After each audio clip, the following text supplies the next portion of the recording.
Buenos días, otra vez.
Bueno, parece que ya estamos prácticamente todos. Entonces, vamos a... Muy bien, vamos a empezar. Por ejemplo, no sé, alguien que quiera rezar el Regina Coeli. Víctor, ¿te animas tú? Víctor Herbias. Reina del cielo, alégrate, Aleluya. aleluya, porque el Señor, a quien mereciste llevar, aleluya, Aleluya. ha resucitado según su palabra, Aleluya. aleluya. Alégrate y goza, Virgen María, aleluya, Aleluya. porque verdaderamente ha resucitado el Señor, aleluya. Aleluya. Muy bien. Bueno, pues vamos a por Bauman. Tenéis también el PDF de lo que voy a ir proyectando. Y nada, luego como las sesiones quedan grabadas, incluidos los garabatos, pues los tendréis todos los audios en un sitio y los vídeos en el canal de YouTube para los que queráis o no hayan podido ver, lo puedan ver ahí, ¿no? Vamos a ver que llegan a la sala de espera más gentes. Muy bien. Bueno, se ve ya al señor Bauman, ¿no? Este es muy famoso por el concepto de lo líquido, ¿no? Es un polaco, judío, que en origen era, curiosamente, muy marxista. Era tremendamente marxista, pero cambió de posición, no se sabe muy bien por qué. Se hizo más tanto en el plano político como en el plano de su visión de Dios y de la fe y demás, ¿no? Y aún así, como decía mi abuela, uno que ha sido comunista sigue siendo comunista aunque se haga católico, ¿no? Porque hay algo en la forma de pensar, en las estructuras mentales, que a la hora de analizar la realidad, que sigue siendo dialéctico, ¿no? Lo que pasa es que en vez de ser un dialéctico materialista ateo, a lo mejor es un dialéctico cristiano no sé qué, ¿no? Pero sigue siendo dialéctico de alguna manera, ¿no? De estas cosas. Bien, pues está influenciado por Massy Bordeaux y es el que desarrolla ese concepto tan famoso que es el concepto de lo líquido, ¿no? El concepto de lo líquido tiene que ver con lo sólido y el relativismo, ¿no? Una razón moderna que empieza a hacerse relativista es una razón que se hace líquida y que va convirtiendo los fundamentos más sólidos de una sociedad o los pensamientos más dados por sabidos y que servían de cimiento, de roca firme para construir una sociedad, se ha convertido en algo líquido. Eso no afecta solo a la superficie, a lo visible, hay unas costumbres cambiantes, líquidas, no fijas, sino que afecta también al fundamento de una sociedad, ¿no? Él elabora el concepto de la hipermodernidad como una modernidad líquida, ¿no? Y bueno, va señalando diferentes factores. El primero de ellos, ¿no? Una sociedad consumista, cae la figura paterna, ahí sigue a Lacan. La figura paterna va con un fenómeno que religiosamente también se ha estudiado mucho hoy, que es la ausencia del padre, ¿no? Pero el capitalismo consumista, y en este sentido coincide también con Lipovetsky, que es posterior a él y está también muy de moda porque es muy certero, muy agudo en el análisis de lo que está pasando y por qué está pasando. Otra cosa son las propuestas de salida, ¿no? Licúa la función paterna. El adulto se infantiliza, ¿no? Se infantiliza. Nos cuesta crecer. Esto psicológicamente también tiene que ver con lo que se llama el complejo de Peter Pan, ¿no? El no quererse hacer mayor, que de una manera implícita está muy presente en nuestra sociedad. No se quiere asumir responsabilidades. Tiene que ver también con el tema de la dificultad para el compromiso, ¿no? El miedo al commitment, ¿no? No solamente es que ya se trate de miedo, a veces se trata de incapacidad, ¿no?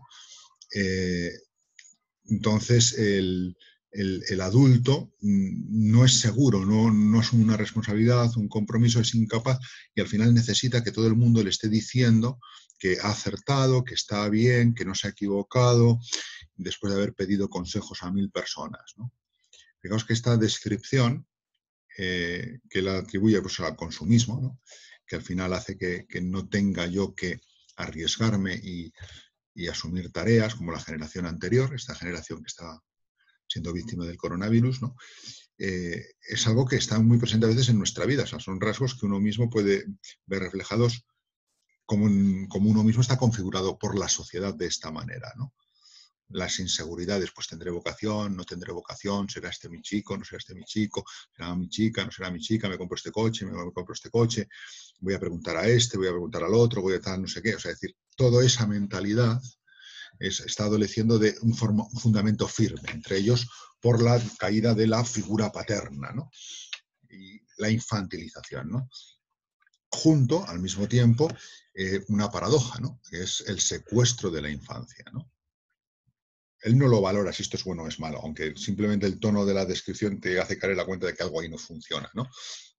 Pero él no es, por decirlo así, un moralista de la sociedad, ¿no? Lo que describe lo hace desde un punto de vista puramente sociológico, ¿no?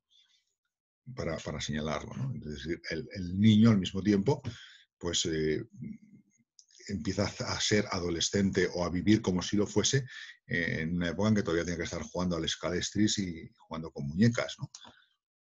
Y desaparece ese espacio, ¿no? Todo empujado desde el capitalismo consumista, ¿no? Que está ahí. Digamos, aquí pervive mucho de su visión comunista, ¿no? A la hora del análisis marxista de la realidad, dice, fijaos, el capitalismo consumista hacia dónde va, ¿no? Líquido, junto a la figura paterna, afecta también en esta modernidad o esta posmodernidad, afecta al tema de sin Dios, ¿no? Lo dice él con estas palabras, ¿no? Líquido es la expresión laica de sin Dios, que es la defensa ante el pozo negro abismal que hay en nuestro interior, ¿no? Es decir, además, como denunciando que bajo esa expresión muchas veces sí, estamos en una sociedad líquida, que es flexible, que es modelable, que no tiene esa rigidez de lo sólido, pero al mismo tiempo hay un tapar, un pozo que da vértigo y que hay en nuestro interior, ¿no? Y eso es uno de los campos, que además tiene una gran vigencia, unos campos de su análisis, perdón, uno de los puntos de su análisis que tiene una aplicación al momento presente muy grande, ¿no? Que detecta un péndulo, un movimiento pendular en la historia, en la posmodernidad o en la modernidad líquida, entre seguridad y libertad. ¿No? Es decir, cómo hasta hace relativamente pocos años grandes patriotas de muchos países o grandes patriotas a nivel de grandes ideales contra la esclavitud, contra el maltrato, contra la explotación infantil, lo que sea, ¿no? Te jugabas la vida o tu seguridad personal para conseguir una sociedad donde hubiese más libertad y más respeto, y hoy en día la sociedad se observa una inversión, ¿no? Somos capaces de renunciar a libertades a cambio de seguridades. Esto se vio de una manera mundial, de una manera más explícita, cuando empezamos a renunciar a capacidades de desplazamiento y a grandes incomodidades ante las amenazas terroristas. Incluso a ver como normales medidas, o sea, que te tratasen como sospechoso, ¿no? No sé desde tu presuposición de inocencia. Tú que vas a montar en un avión, tienes que llevar estos frasquitos, tienes que enseñarlos, tienes que quitarte el cinturón, se te caen los pantalones, tienes que descalzarte porque el zapato lleva no sé qué. Todos a lo mejor recordáis cómo, a lo mejor no como antes, cuando ibas al aeropuerto era todo mucho más fácil, ¿no? Incluso también ya en los trenes, ¿no? Pero claro, detrás de eso hay una presuposición de que tú eres un potencial terrorista. Y tú, por virtud de que quieres estar seguro, la sociedad en cuanto tal, permito que a mí o a ese se le trate como un presunto terrorista, hasta que demuestre su inocencia después de pasar un escaneo exhaustivo, incluso a veces con cacheo en un aeropuerto. La seguridad compensa, ¿no?, frente a la libertad. Aquí no juzgo yo si eso es justo o no es justo, son situaciones muy excepcionales, ¿no? Pero el riesgo es que eso, que a lo mejor en la excepcionalidad se puede entender, se convierta en lo habitual, ¿no? Entonces la sociedad invierte la marcha, ¿no? En vez de ser una sociedad que gana en libertades, se puede convertir en una sociedad cada vez más dictatorial a cambio de más seguridad, ¿no?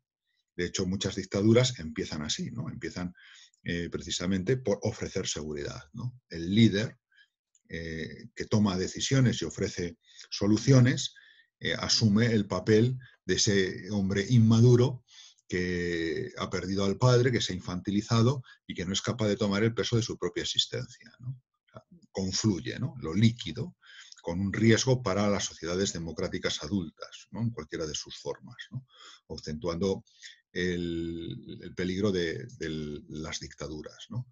Desde aquí se podría juzgar o valorar, cuando haya suficiente perspectiva, si en los diferentes países las medidas que se toman para frenar esta gravísima epidemia, que son muy distintas, ¿no?, están en esta línea, si son significativas, si no son significativas, hasta qué punto, si el momento fuese una generación de hace 30 años, estas medidas se hubiesen hecho de otra manera, cómo ha reaccionado la gente, si ha sido responsable, si ha sido simplemente una obediencia de estas de buscar seguridad y de no valorar las libertades, no sé. La reflexión sociológica de Bauman da pie para analizar, ¿no? Igual que lo que veíamos de Parsons, uno puede decir, pues qué tontería, cuánta complicación para decir que la familia se está nuclearizando, ¿no? Qué complicado, ¿no? Te da unos elementos que luego tú puedes aplicar, ¿no?, para valorar y objetivar lo que está pasando, ¿no? Y alguna herramienta tienes que tener, porque si no, al final es tu opinión subjetiva sin más, ¿no? Con las variables funcionales te ayuda a hacer un análisis, ¿no?, que luego a lo mejor puedes aplicarlo a sociología religiosa, ¿no?, y ver cómo está funcionando esto, cómo está el tema de la familia en la iglesia y por qué, ¿no? O puedes también aplicar lo que está diciendo Bauman aquí del tema del miedo al compromiso a factores vocacionales, a factores de fidelidad a los compromisos cristianos en la práctica religiosa, a religiones de consumo, a muchas cosas, ¿no? Es decir, hay unos conceptos de análisis analíticos que te permiten hacer un diagnóstico, ¿no? Luego ya eso tú verás qué haces con ello, ¿no? Y ese es el valor que tienen estos señores, ¿no?, con sus herramientas, ¿no? Junto a la modernidad líquida, la cultura en el mundo de la modernidad, señala Bauman que la cultura es como un homeostato, ¿no? Es decir, algo conservador, que tiende a conservar. En este sentido también es un poco deudor del marxismo, ¿no? Muy matizado, muy liberal, muy liberalizado, pero se ve, ¿no?, la carga del concepto de la superestructura detrás, ¿no? Pero lo que tiende a conservar la cultura no es un estado estático, en nuestro caso, en la sociedad líquida. Lo que trata es de mover la demanda de cambio constante. O sea, la homeostasis ahora es cuanto más cambio mejor, ¿no? Cuanto más dinamismo mejor. Si no evolucionas, te mueres, ¿no?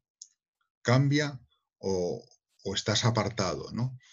De esa manera que el mercado incluso no está al servicio de los estratos sociales, sino al consumo, que está hecho a renovar existencias, ¿no? Lo que hay que hacer es, bueno, pues luego, cada temporada vaciar los stocks o conseguir que no haya stock y que haya cambio constante, cambio constante. Pues eso que se da en la cultura de la moda, se da en la cultura culinaria, se da también en el resto de cambios, en el resto de ámbitos de las relaciones, ¿no? Podéis aplicarlo a las relaciones interpersonales, a las amistades, la duración de las amistades, a la duración de los noviazgos, o que se concibe como noviazgo o no noviazgo, etcétera, ¿no? Es decir, hay una necesidad de cambio, ¿no? ¿Para qué voy a estar con el mismo toda la vida, ¿no? Pues no, ahora estoy con este, todo lo que sea, ¿no? Es decir, esa mentalidad social, esa estructura va cambiando. Sí, la cultura es homeostática, tiende a conservar un estado, pero lo que se trata ahora es de conservar el dinamismo. Siempre más emoción, siempre una emoción nueva, siempre algo que no sea fijo, ¿no? Por eso hoy la élite cultural cambia, ¿no? No es el que antes tenía que saber de música, el que antes de verdad disfrutaba con el arte o había leído mucho y tenía criterios ahí, ¿no? Ahora, si tú quieres estar en la élite, eres alguien que eres muy poco quisquilloso y toleras cualquier cosa, ¿no? En el fondo es también una cultura de consumo, ¿no? No se trata la visión ilustrada de la cultura o la visión moderna de la cultura, que era una herramienta para elevar al hombre, sacarlo del estado salvaje, del buen salvaje rusoniano, y llevarlo al ámbito de la civilización. La cultura era la salvadora, ¿no? La salvadora, la que elevaba al hombre de lo natural a lo sobrenatural de la civilización, en un sentido laico. Ahora la cultura lo que hace es simplemente seducir, ¿no? Tienes que consumir esta canción, y eso lo vemos, ¿no? O sea, se pierde el concepto de lo bello, se pierde el concepto de lo trascendente en este campo, ¿no? Lo que se trata es de seguir consumiendo, ¿no? Hay un empobrecimiento ahí, ¿no? de lo cultural, ¿no? Que funcionaría de esa manera, ¿no? El sentido de la vida, se produce un escapismo, se establece una especie de sociedad del cazador, ¿no? Cuando te das cuenta de que esto es un análisis que hace vas persiguiendo siempre lo nuevo, vas persiguiendo lo nuevo sin comprometerte, sin madurar, ¿no? Y de repente cuando tienes 55 años te das cuenta de que estás solo, de que no tienes una profesión que te llene y de que ya es tarde para reemprender tu vida, ¿no? Te han mantenido en una infancia consumista de caprichos durante un montón de décadas, ¿no? Salvo que hayas tenido suerte y algún golpe en la vida a lo mejor te ha hecho reaccionar o pertenezcas a un subconjunto marginal de la sociedad en el cual pues haya los elementos para no dejarte arrastrar por la propuesta generalizada, ¿no? Esto además tiene un ciclo de retroalimentación, ¿no? Bueno, el sentido de la vida te debería, según Bauman, estar dentro de la cultura como una de sus funciones, ¿no? Y dentro de la cultura pues estaría también lo religioso, ¿no? Pero bueno, se pierde, o sea, también la religión de consumo se ve afectada por esta visión, ¿no? Por eso, además, esto tiende a perpetuarse, ¿no? Se prepara a los hijos para ser consumidores, ¿no? Y esto lo podéis ver, o sea, se está dentro también a lo mejor con el coronavirus este año los niños de comunión se ven libres de esto, ¿no? Pero los bautizos, las comuniones son excusas para consumir, ¿no? Y estamos transmitiendo a las generaciones del futuro, ya desde su más tierna infancia, que lo valioso es lo que se puede consumir, ¿no? Muy bien, aquí tenéis un poquito las fuentes, ¿no? Otro de los rasgos que da a esta cultura del cambio es el de la cultura de la prisa, ¿no? Ninguna representación del yo, por muy instantáneo que resulte su éxito, es segura a largo plazo. Lo que hoy es de rigor, mañana o pasado, vamos a quitar aquí todo en castellano, mañana o pasado, mañana estará condenado a volverse rancio y bochornosamente anticuado, o bien completamente ilegible. Mantener actualizada la representación es una tarea de 24 horas por día y 7 días por semana. Esto se ve favorecido por Internet, ¿no? La cultura de la prisa, que borra las huellas del pasado, la memoria, ¿no? Como el rímel, que se quita con agua caliente sin dejar rastro, ¿no? Desplazamiento de conceptos. Esto lo denuncia mucho los medios, esto es muy famoso, ¿no? El amigo de Facebook, ¿es tu amigo o no es tu amigo, ¿no? Que significa comunidad, ¿no? Fijaos cómo se han banalizado o vaciado de sentido profundo o se han convertido en líquidas en vez de en sólidas todos estos términos, ¿no? Amigo, comunidad, comunicar, contacto, tener contacto, ¿no? ¿No? Y con una pregunta. Al final, esto modula la realidad, ¿no? Bueno, estamos en un mundo en que el castigo mayor es que te tiren a la papelera, te nominen, te hagan el excluido, eres expulsado, ¿no? Te borran y te reescriben, ¿no? Una y otra vez, ¿no? Claro, esto tiene que ver mucho con la construcción del yo, de tu identidad personal, con la realización, en consecuencia con la felicidad, ¿no? Bauman esto tiene buen ojo y buen criterio para irlo describiendo, ¿no? Y junto a eso también es un pensador crítico desde su sociología del fenómeno de la globalización, ¿no?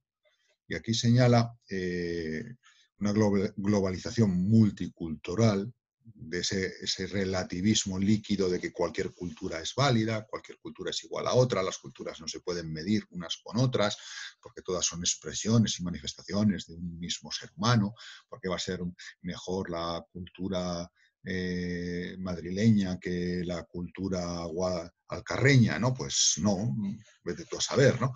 Que no hay elementos posibles, ¿no? Bien, es el multiculturalismo neutro, ¿no? Que también el Papa esto en Laudato Si lo abordó, ¿no? La globalización homogeneizante, esférica, frente a la poliédrica, ¿no? Bueno, aquí él hace una denuncia de hipocresía, donde sale también esa visión crítica que tiene sus raíces en su formación dialéctica, ¿no? Que es el tema de la indiferencia del rico.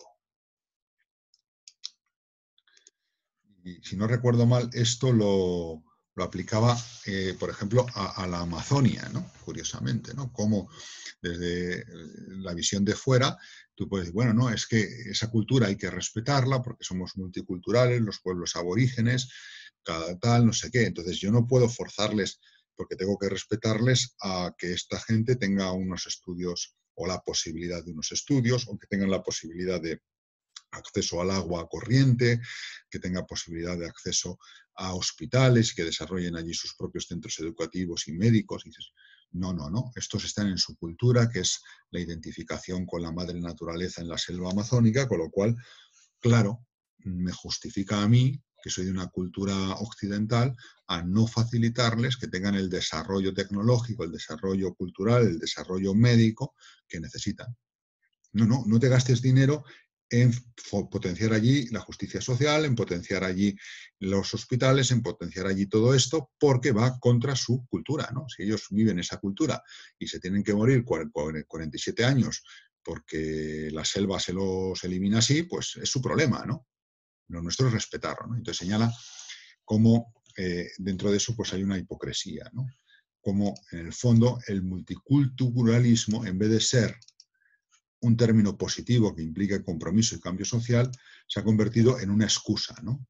Para que la élite huya del compromiso y no se involucre, ¿no? Oye, no te involucres, ¿no? Es que los gitanos viven así, no te involucres tú, que los sin techo son así, no te involucres, ¿qué tal, no? Desde esa etiqueta, ¿no? Muy bien. Bueno, esto un poquito sería la posición de Bauman a rasgos generales. Los que hayáis elegido este como autor, pues lo conoceréis un poquito mejor. Y es junto con Lipovetsky uno de los sociólogos de denuncia de lo que está pasando en la post-hipermodernidad más lúcidos, ¿no? Y con esto pues concluimos un poco lo que sería la visión de los sociólogos en la historia. Entonces, vamos a dar 5 minutos a preguntas, si tenéis preguntas, y si no hay preguntas, seguimos ya con el punto del fundamento antropológico. ¿Alguien quiere preguntar algo?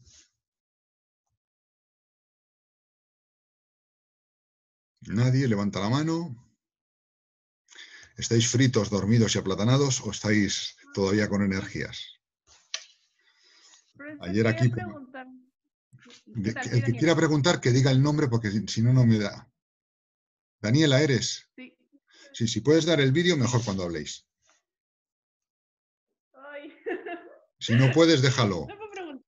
Habla, venga. Que quería preguntarle qué diferencia había entre hipermodernidad y, ¿qué más? Y posmodernidad. Bueno, ahí hay una batalla de términos. Modernidad es el proyecto ilustrado.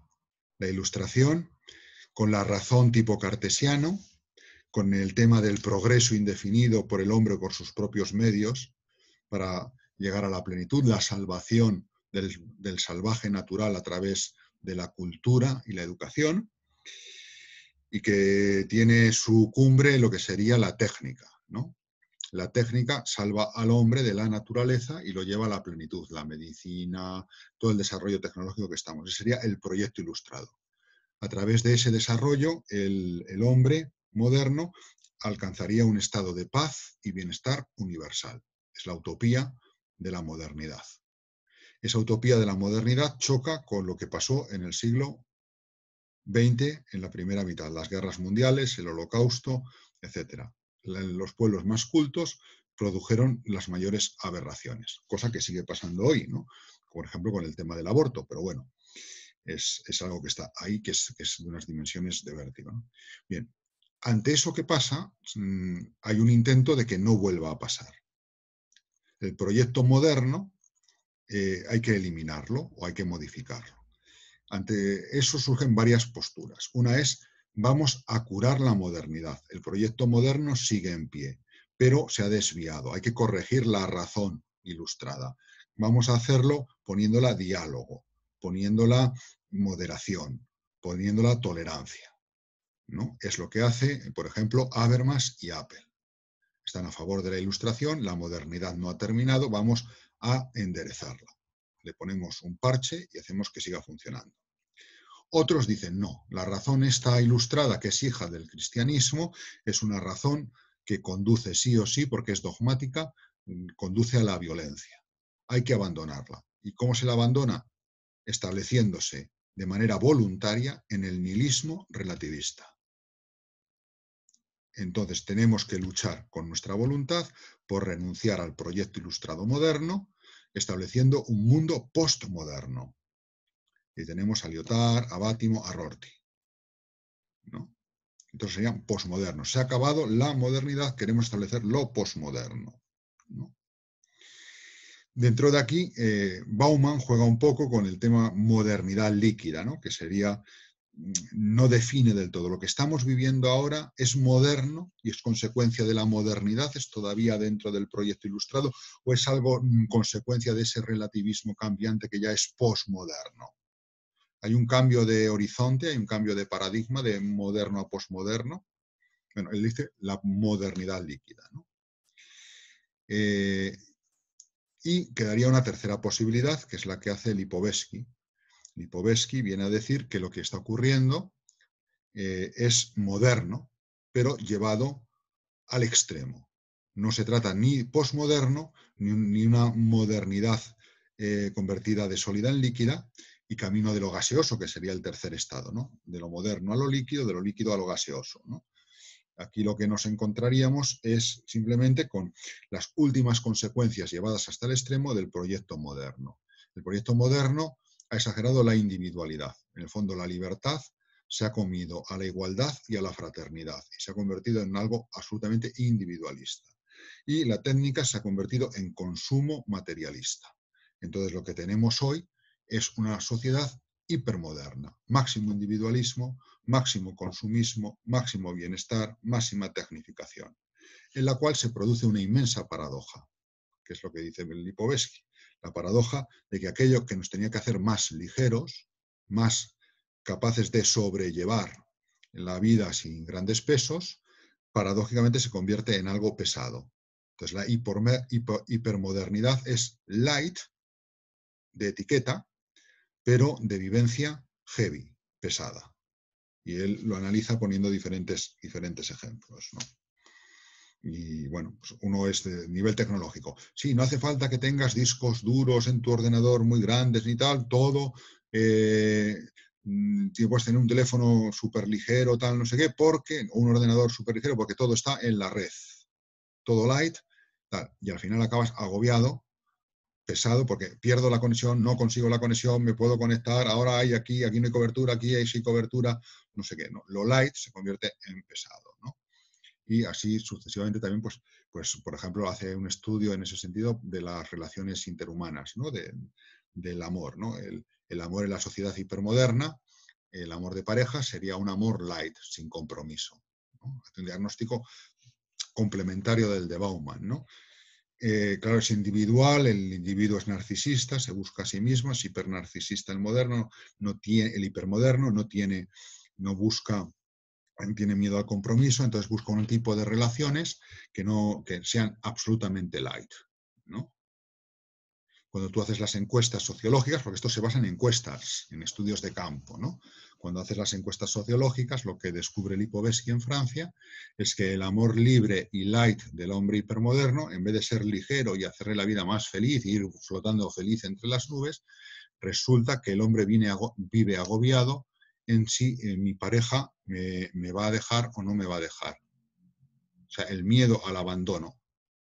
El miedo al abandono se multiplica y oprime pesadamente el corazón del hombre. Porque una cosa es cuando estás en época hormonal total, que no te paras a pensar las cosas mucho en una sociedad como esta, ¿no? A cuando ya va pasando tiempo y resulta que te das cuenta que las relaciones sentimentales establecen unos vínculos que quieres conservar, aunque no lo digas en voz alta o no te lo digas a ti mismo en voz alta, ¿no? Pero sí no quieres que eso se rompa, no quieres que eso se acabe, ¿no? Eso se ve en el ámbito religioso, por ejemplo, se ve en un fenómeno curioso que sirve para interpretar por qué gente que son cristianos pero no practicantes, ¿no? A mí me suena que esto ya os lo he dicho, pero bueno, cristianos que no son practicantes y que viven como pareja de hecho y tienen hijos y llevan así a lo mejor 10 años o 9 años, de repente te los encuentras en el despacho parroquial con que quieren casarse. No digo que sea siempre por la razón que voy a contar ahora, pero un elemento sociológico en los países occidentales más marcados por la hipermodernidad es que normalmente ella más que él le entra el miedo de que el otro le va a dejar, percibe menos interés. Bueno, las cosas normales que pasan, o sea, decir, las novedades duran lo que duran, los efluvios amorosos duran lo que duran, es decir, estas cosas, bueno, hay que ser un poquito realistas, ¿no? Y entonces empiezan a analizar causas, pues aquí no es esto, me da miedo de que mi pareja me deje por otra o lo que sea. Eso lleva a varias decisiones. Una es tener hijos. Hasta ese momento no querían tener hijos porque el hijo me impedía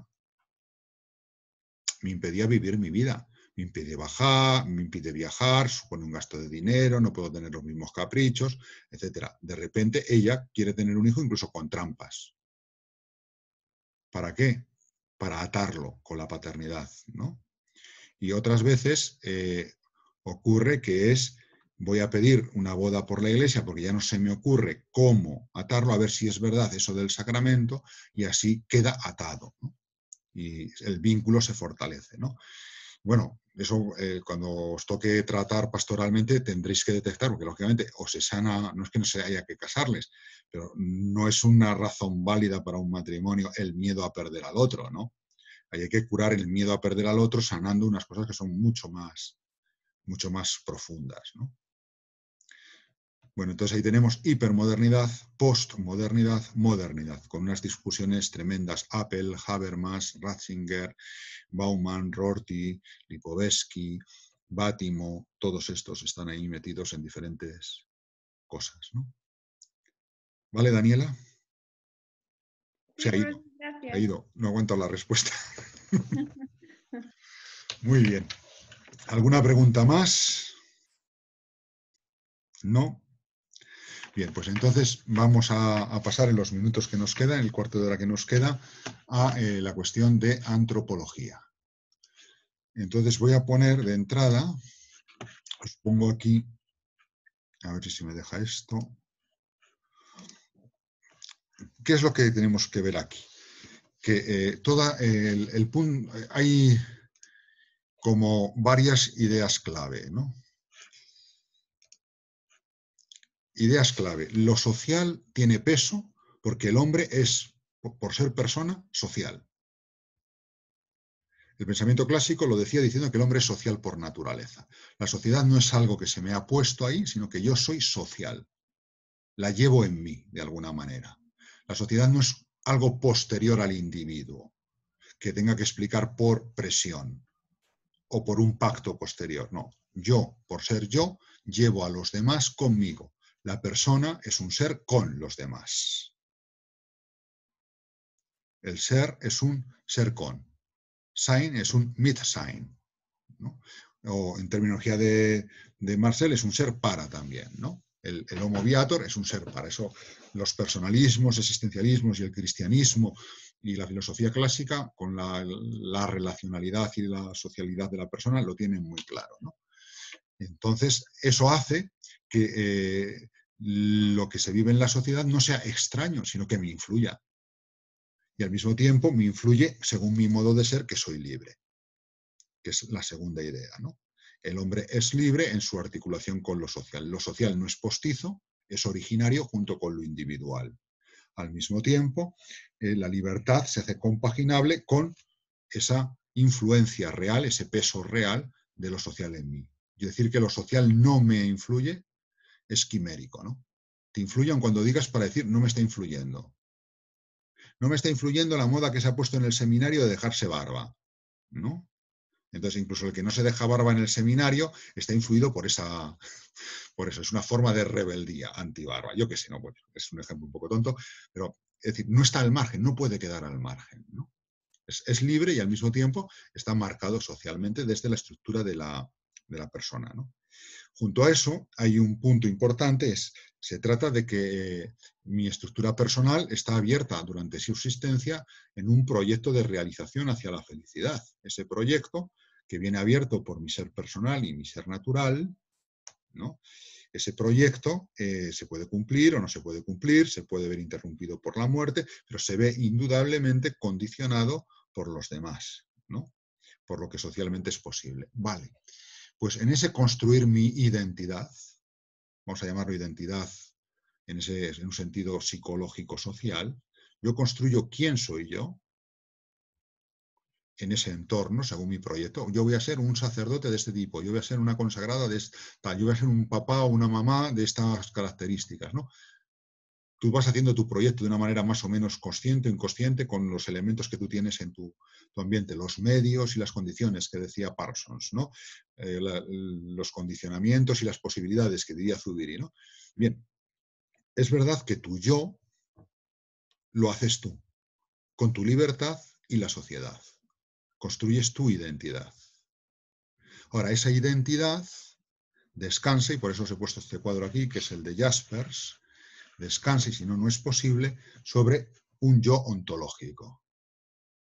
El yo de mi personalidad, si utilizamos la terminología psicológica o incluso la metafísica de Zubiri, mi personalidad, estaría aquí, el yo ontológico, se desarrolla en diferentes esferas conforme a una personalidad, en un entorno social asumido o rechazado libremente dentro de unos límites, ¿no?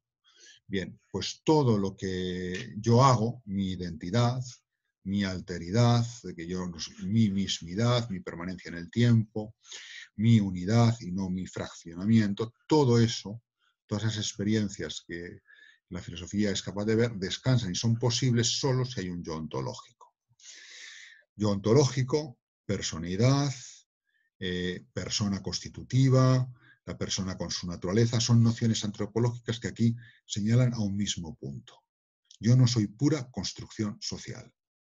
Lo que hay de construcción, que es una parte de mi identidad, descansa y es posible porque hay un yo ontológico o una persona. Y una persona que está dotada de libertad y capacidad hasta cierto punto de decisión, ¿no? Esto es importante porque si no caigo en el holismo y caigo también en las ideologías de ingeniería social de una manera absoluta. Si no hay un yo ontológico que es capaz de hacerse con el control en cierta medida en medio de estas situaciones, aunque sea con muchas limitaciones de su libertad. Si no lo hay, mi identidad será pura construcción. Desaparecerá mi libertad, en parte, salvo que te propongan una libertad ficticia, la libertad de decirte, bueno, tú ahora desconstruyes lo que te ha construido la sociedad y una vez que te lo hemos deconstruido, decides lo que vas a ser, ¿no? Cosa que nunca llega, porque lo que llega es el nuevo orden social constituido, ¿no? Te promete una libertad, no, no. Tú estás construido, te deconstruimos y ahora decides, no. Tú has decidido ya que yo soy un ser deconstruido que se autodeconstruye después, ¿no? Es decir, ahí hay una falsa promesa de libertad. Entonces, en ese sentido, no quedaría espacio para la libertad. Sería la conclusión, si los que hayáis leído 1984, sería la conclusión de que ese final hecho como crítica al comunismo soviético, marxista, por parte de Orwell, en el fondo es no provocativa, sino pesimista. Dice, al final, el hombre acaba alabando al gran hermano y diciendo qué suerte tengo yo del gran hermano, que hasta mi libertad y mi rebeldía me ha perdonado, porque en el fondo lo que yo quiero es estar bien con el gran hermano, ¿no? Es decir, no hay libertad, vence el sistema, ¿no? Salvo que yo creo, mi interpretación de Orwell es que él pone eso para hacerte reaccionar, ¿no? Oye, esto no es así, no puede ser tan tremendo. Bueno, eso dependerá de lo que hagamos muchas veces, ¿no? Lo curioso es que ese libro sirva para el materialismo dialéctico comunista y sirva también para el capitalismo del gran hermano que tenemos hoy en muchos países, ¿no? Pero bueno, es una buena herramienta crítica que hay ahí, ¿no? Bien, esto, lógicamente, según lo he ido diciendo, os habrá sonado mucho a ideologías como tipo la ideología de género o la ideología transhumanista, ¿no? Al final, la persona es un compuesto de estratos. Estos estratos son de construcción social. Yo puedo modificarlos. El sexo es algo biológico, lo que sigue una vivencia psicológica, que es la sexualidad, o genitalidad, sexualidad, y luego estaría el género, que es lo que son las palabras, que es lo más moldeable desde un punto de vista cultural-social, ¿no? En el fondo, como no habría un yo ontológico, yo puedo modificar social y culturalmente el resto y decidir qué hago con la sexualidad desde el género, controlo la sexualidad y controlo la vivencia del sexo. Lo que a mí me define, mi identidad, no es hombre o mujer según mi genitalidad, ni según mi vivencia psicológica sexual, sino lo que yo decida ser, conforme al lenguaje que sí que lo domino, frente a los genes y frente a ciertas cosas de la psicología, ¿no? Entonces, ese elemento es importante caer en la cuenta una y otra vez de que hay un punto, un yo ontológico, que es el que está ahí en la base, ¿no? Bien. A ver, uy, lo he cerrado justo el que quería abrir. Bien, con estas ideas hay otra... Vale, está aquí todavía en recientes. A ver si se me abre. Sí que está abriéndose. Bien, hay otra fuente que es la de Taylor. Taylor, os lo he mencionado antes, es político, es filósofo, es sociólogo.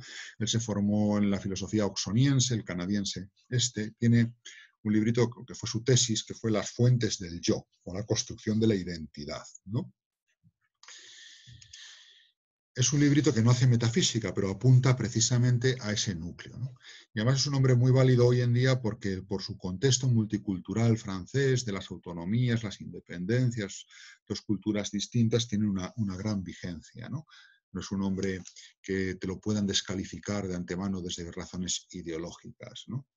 Entonces, Taylor va mostrando cómo la construcción del yo, o sea, la identidad mía, mi personalidad, tu figura, la figura de tu ser, ¿no? Es algo que está influido por tu educación, por tus amigos, tu pandilla, tu familia, tu colegio, tu cultura, tu idioma, todo eso, ¿no? Pero él, precisamente por el tema de la multiculturalidad y el tener que ir tomando decisiones en un ambiente conjunto entre lo más anglófono y lo más francófono, cae en la cuenta de que en esa construcción de la propia identidad, del propio yo, hay algo que no me viene solamente dado y que yo asumo de una manera pasiva, sin más remedio, como determinándome, sino que es lo que yo voy decidiendo. Esas influencias me afectan hasta cierto punto según mi decisión, mi libertad. Ahí el elemento multicultural ayuda a que eso se perciba de una manera más clara, ¿no? Y eso nosotros hoy lo tenemos evidentemente al alcance de la mano, tanto por ejemplo en lo religioso como en muchos más planteamientos, ¿no? O sea, ¿sí? Yo estoy predeterminado por mi familia a ser de izquierdas o no. ¿Tú estás determinado por tu familia a ser un cristiano practicante o agnóstico? No, a lo mejor eres de familia súper practicante y sales un rebelde ateo, lo que sea, o al revés, ¿no? Es decir, ¿por qué? Porque la multiculturalidad que convive en un mundo que todavía no es plano del todo, muestra el papel de tu libertad frente a lo que está ahí.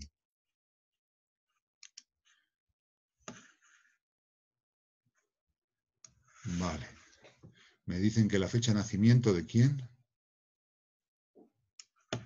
Bueno, Juan Ignacio Moya, que hable o calle para siempre. ¿La de Zubiri o la de... Zubiri no La de existe? Xavier Zubiri, profesor. ¿Dónde sale la fecha de nacimiento aquí? Hay una imagen Ah, en la que imagen. pone... Sí, que ha proyectado una imagen. Esa. Yo no veo aquí Que ninguna pone la fecha. fecha.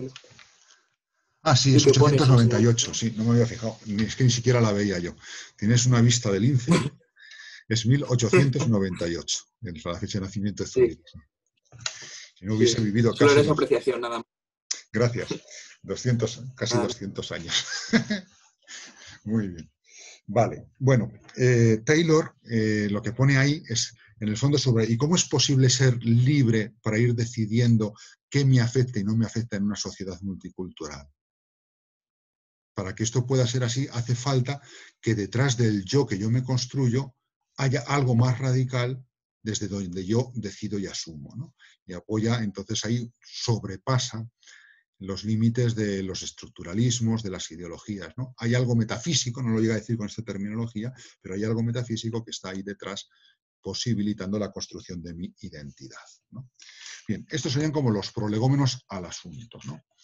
Zubiri hace esto, y yo creo que en este campo el pensamiento de Zubiri es muy fecundo, con su distinción en la persona, dentro de la metafísica de la persona, entre la personalidad, su fundamento constitutivo, y la personalidad, que es algo metafísico, es de identidad personal, ¿no?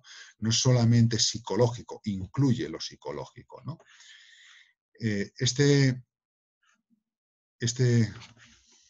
Perdón, siempre... Zubiri señala como tanto a un nivel de personalidad como de personalidad, la persona está codeterminada por otras personas. Ya desde un punto de vista biológico, pero filosofando metafísicamente sobre lo que eso significa, el hecho de que yo genéticamente sea de una especie que hace referencia a mi padre, no a cualquier padre, a mi padre genéticamente y a mi madre, y que haga referencia a mis posibles descendientes, hace que yo, como persona, esté codeterminado siempre por los otros. Personalidad y personalidad, que luego se concretará a lo largo de mi existencia de una manera o de otra, pero es esencial la codeterminación. Hay un momento metafísico constitutivo que abre a esa codeterminación y así logra el equilibrio entre todos esos aspectos que hemos dicho. Por eso hay una dimensión individual de la persona que sale de su ser común con otros, lo que él llama a veces, de una manera muy rara, la comunalidad del ser, ¿no? Yo soy con otros, soy común con los otros, parto de ahí. Lo individual no viene de como algo que luego hay que sumar más personas para que tal, no. Yo soy un individuo con otros. Y por eso él distingue diferentes sentidos de la palabra individualidad. El meramente numérico, las piedras, que son singuli, el irreducible, que es lo individual según la cualidad, cada uno a su modo. En este sentido, que todo viviente sería irreducible, ¿no? No hay dos perros exactamente idénticos, que es lo que Leibniz también subrayó en su pensamiento como los indiscernibles, que estudiaréis el año que viene. Lo que él llama la suidad es un grado metafísico de individualidad. La persona es suidad, es un de suyo suyo. Claro, tu barba es tu barba, porque es como tú posees tu barba en cuanto a suidad. No es lo mismo que una barba postiza. No es lo mismo que si te la arrancamos y se la prestamos a otro. Es que da la casualidad, perdonadme lo de la barba, pero los dos que tenéis foto ahora mismo y salís aquí los primeros, los dos lleváis barba y los dos lleváis cascos, ¿no? Pero bueno, entonces, bueno, pues te pertenece, aunque sea mínimamente, y eso individualiza a un nivel mucho más profundo. Porque un perro no se pertenece a sí mismo. Tú, sin embargo, sí, porque eres persona, porque eres suidad. Es tu barba tuya. No porque sea grisácea con canas, o sea pelirroja, o sea plan italiano ligoncete. No. Es porque, bueno, pues porque es tuya. Ha quedado individualizada en ti, ¿no? Y luego lo que él llama individual en sentido estricto o diverso, ¿no? Que añade una dimensión del yo. Eres tú a diferencia y en relación con otros. Tu barba no solamente es tuya por ser tuya, sino que además te identifica frente a otros. Tu barba, tu forma de pensar, tu tono de voz, tu forma, tus gustos, lo que sea, ¿no? Entonces eres diverso, estás vertido hacia los otros, verso, de manera diferente. Hace ese análisis, ¿no? De manera que el yo con mayúsculas, que es el que desarrolla toda la personalidad, incluye el yo pequeñito, que sería el yo de origen, que todavía no está con esta individualidad estricta, el tú, el él, los demás, y se va desarrollando, ¿no? Él viene a decir que primero está la persona constituida en referencia a los demás, y de ahí va aprendiendo paulatinamente según va creciendo, y lo hace en diálogo con la psicología, va creciendo, va apareciendo el me, luego aparece el mí, el me duele, me canso, me pasa, mi coche, mi pijama, mi osito, mi mamá, mi papá, no sé qué, el mío, ¿no? Es mío, no es tuyo, ¿no? Hasta que ya el niño dice yo, de una manera expresa, ¿no? Y ahí ya ese yo empieza a crecer. Entonces, esa persona completa lleva dentro la personalidad, lleva dentro el yo y lleva dentro los demás, ¿no? Y lo individual, en este sentido, no es el sentido de individuación que vimos en antropología al comentar la definición de hombre. La individuación es originaria, la individuación está desde el principio. Esta individualidad, ¿no?, es esencial. Todos la tenemos, mejor o peor, más desarrollada o menos, nos gustará más o menos, pero está todo ahí. Bueno, me he pasado 4 minutos. El lunes que viene terminaremos un poquito esta dimensión y empezaremos ya el cambio social, el segundo núcleo, el tercer núcleo, ¿no? En ese tercer núcleo yo voy a preparar, si puedo esta tarde, si no mañana, como muy tarde el miércoles, lo tendréis ya lo que sería el trabajito, que yo espero que no sea largo, pero que sirva para controlar y liberar materia de manera comprensiva de el tercer núcleo del tema, ¿no?, el del cambio social. ¿Vale? Muy bien. Una cuestión. Perdón, sí, ¿quién ha hablado? Yo, Ignacio. Sí, Ignacio, dime. Como no hemos terminado esto, que Sí. compete al trabajo de las cuestiones, Sí. falta, si no me equivoco, la última cuestión del último apartado. Sí, yo creo que con lo que he dicho hoy, si no recuerdo mal, la podéis responder ya, con un poquito. Como es sobre Boudon y el análisis de la acción, no sé si... Pero de Boudon ya lo he dicho, lo dijimos al principio del curso, Boudon es el análisis individual de la acción, ¿no? Sí. ¿No? ¿Tú tienes ahí delante la pregunta ahora mismo? Porque yo no tengo abierta. Sí. A ver. Sí. Dice, según Boudon, la sociología debe usar un análisis de la acción que reconozca el peso fijo, configurador con cierto carácter de ley, de la estructura social sobre el individuo, pero que se articule con la libertad individual de cada uno. Sí. ¿Tiene esta metodología sociológica algún fundamento en la antropología filosófica? Pues yo creo que con lo que he dicho hoy, la respuesta es evidente. Es cierto que completaré un poquito cómo se desarrolla la individualidad, pero el fundamento está ya más que dicho con lo que he dicho en estos últimos 15 minutos, ¿eh? Vale, genial. No hay mucho más, se puede desarrollar mucho más, sí, pero lo necesario para responderlo de 10 está ahí. Recordad que no es un examen no es un trabajo de súper desarrollo, ¿eh? Es Sí. de ir al núcleo. ¿Vale? Venga, Gracias. nada, nos vemos el lunes. Profesor, una pregunta. Vale, iros yendo los que queráis y que se quede el de la pregunta. Vale. Es rápida sobre el trabajo del tema 4. ¿Cuál era la ampliación? La ampliación ¿cuánto tiene que ocupar el trabajo? ¿Cuántos caracteres? Si hay algún máximo.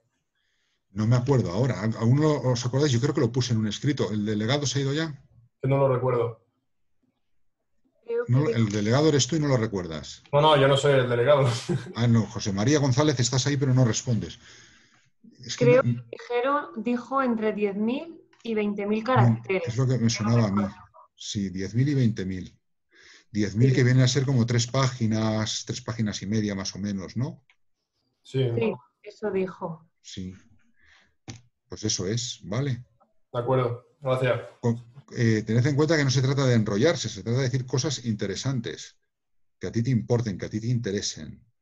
Interesantes no significa originales. Interesantes es que te interesen, aunque los hayan dicho 20.000 personas antes. Normalmente con las cosas realmente interesantes las ha dicho casi todo el mundo que es un poco inteligente. Vale. Gracias. O sea que eso es. Muy bien, pues ahora en 5 minutos estaré en el aula de tutorías. ¿Vale? Venga, me alegro de veros. Hasta luego.